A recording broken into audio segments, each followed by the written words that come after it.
புறாக்களுக்கு மோப்ப சக்தி அதிகம். இருங்க, தண்ணியில எப்படி மோப்பம் பிடிக்க முடியும்? அப்போ மனுஷங்க காற்றை சுவாசிக்கிற மாதிரி சுறாக்கள் தண்ணியை சுவாசிக்குமா?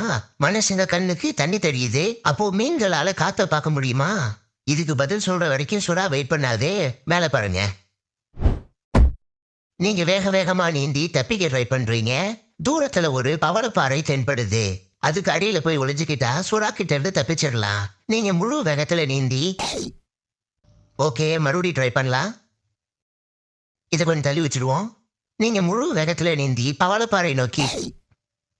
கடுப்பாகுது டைஸ். இந்த தடவை கண்டிப்பா நீங்க தப்பிக்கிறீங்க. ஓகே, இன்னும் கொஞ்சம் தள்ளி வச்சிருவோம். நீங்க முழு வேகத்துல நீந்தி தப்பிக்க சிரிக்கிற கார்ட்டூன் 11 பயல்கடா. ஒரு வழியா தப்பிச்சிட்டீங்க. அடுத்த பல ஆண்டுகள் கடல்ல ஆயிரக்கணக்கான கிலோமீட்டர்கள் பயணிக்கிறீங்க.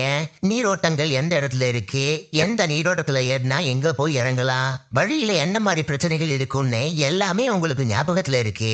உங்க உணவு பட்டியல்ல பெரிய அளவு மாற்றம் ஏற்பட்டிருக்கு. எந்த பக்கம் திருப்பினாலும் புற்களும் கடல் பாசியும் மட்டுமே காணப்படுது. யாரோ பேப்பரை கிழிச்சிட்டாங்கன்னு நினைக்காதீங்க. உங்க உடல் இருக்கிற சைஸுக்கு மீன்களை தொடச்சி பிடிக்கவும் முடியாது. பிளான்டன்ஸை சாப்பிட்டு வயிறும் அடையாது. நாளுக்கு நாள் உங்க உடல் வேகமா வளர தொடங்குது. முன்ன விட அதிகமான உணவு தேவைப்படுது.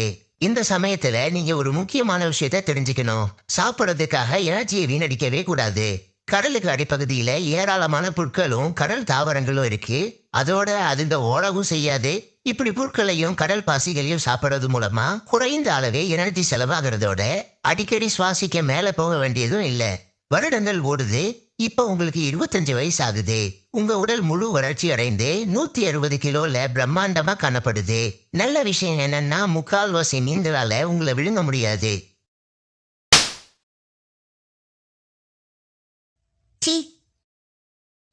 ஆனாலும் சுறாக்கள் மற்றும் கில்லர் வெல் திமிங்கலங்கள்னால உங்க உயிருக்கு அச்சுறுத்தல் இருக்கு. அதுங்க